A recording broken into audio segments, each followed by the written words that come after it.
Je n'ai pas confiance lorsqu'il va voir ses copains. Comment réagir?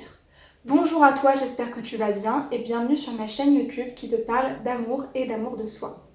Je m'appelle Chloé Mercaer et je suis coach certifiée. J'aide les femmes qui souhaitent être plus heureuses dans leurs relations sentimentales en leur apprenant à s'aimer davantage. Si tu souhaites bénéficier de tous les conseils de cette vidéo, je t'invite à la regarder jusqu'à la fin et surtout à t'abonner à la chaîne YouTube dès à présent pour recevoir toutes les prochaines vidéos de coaching sentimental. Déjà, première chose, pour te déculpabiliser, ce que tu ressens à l'heure actuelle, il y a énormément de femmes qui sont dans ton cas et qui osent pas en parler, qui ont honte et qui se culpabilisent. C'est pas grave de ressentir ça, c'est juste tes émotions qui font notamment référence à des peurs que tu as déjà peut-être vécues et des choses qui te sont vraiment arrivées.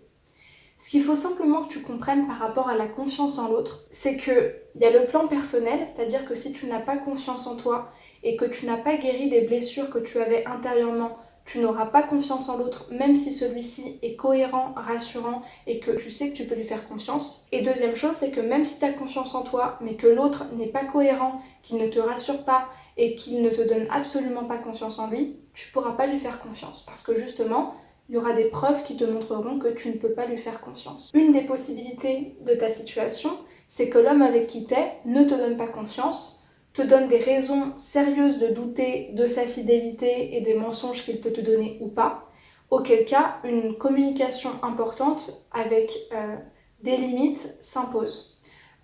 Quand tu es en face de quelqu'un qui ne te donne pas confiance et qui n'est pas cohérent, il faut absolument que vous parliez parce que sinon vous allez vous frustrer intérieurement, ça va vous détruire et vous allez vous sentir un petit peu comme piégé et incapable vraiment d'expliquer la situation. Parce que souvent dans ces cas-là, il y a beaucoup de manipulation et d'abus qui est fait d'un partenaire à l'autre. Donc ce que je vous conseille, c'est de vraiment communiquer avec lui sur ce qui se passe, clarifier la situation et poser clairement vos limites. Qu'est-ce que je ne veux plus voir? Comment tu peux me rassurer? Parce que si tu veux qu'on continue la relation, il faut que je puisse te faire confiance. Si je te fais pas confiance, je vais m'en aller parce qu'à un moment donné, moi, je peux plus le supporter. Vous êtes obligé de poser vos limites parce que vous ne pourrez pas le supporter en fait. Ça va vous détruire vraiment sur le long terme et surtout, vous ne serez absolument pas sereine dans la relation. La deuxième chose, c'est qu'il se peut également que vous projetiez en fait sur votre partenaire toutes vos peurs concernant la fidélité et la tromperie. Parce que vous l'avez vécu dans le passé, parce que c'est quelque chose que vous entendez souvent et tout simplement parce que c'est une peur inexplicable que vous avez. Et c'est tout à fait possible. Dans ce cas-là, le guide que je vous donne, ce serait de vous dire, déjà, premièrement, savoir faire la différence entre mes peurs et la réalité. Savoir reconnaître que là, ce que vous dites, les peurs que vous formulez, ce sont des peurs, ce sont des pensées, ce sont des émotions et ce n'est pas la réalité des choses. Maintenant, ce que je vous invite à faire, c'est de remarquer à quel point ces peurs, ces pensées et ces émotions ont un impact sur vos comportements avec l'autre qui eux-mêmes vont impacter la réalité.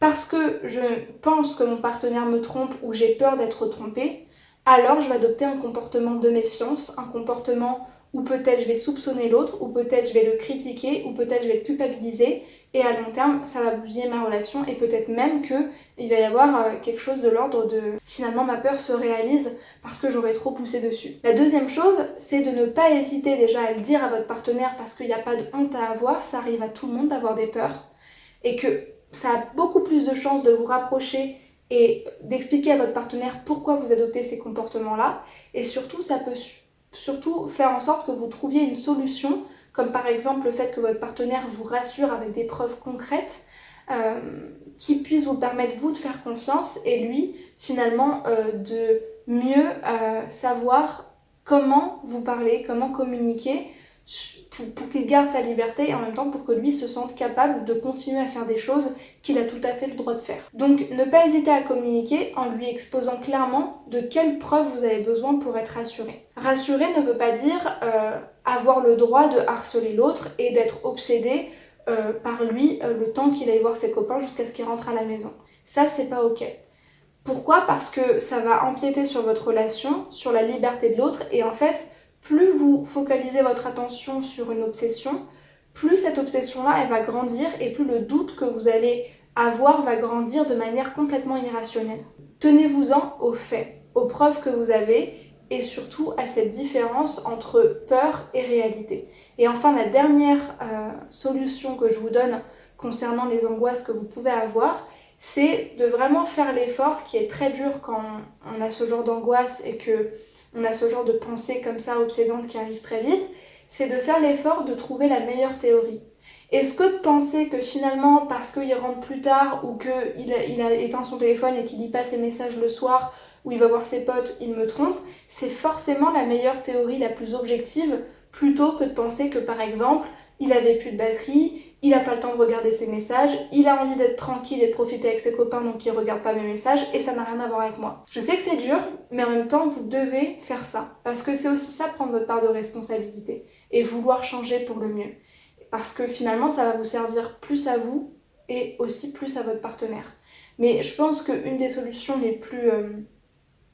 les plus efficaces, c'est quand même de communiquer pour vous déjà vous déculpabiliser de ce que vous ressentez et que votre partenaire le comprenne mieux et qu'il vous rassure. Maintenant, s'il ne vous rassure pas, il y a peut-être aussi des choses à questionner de son côté. Mais là, c'est une autre problématique.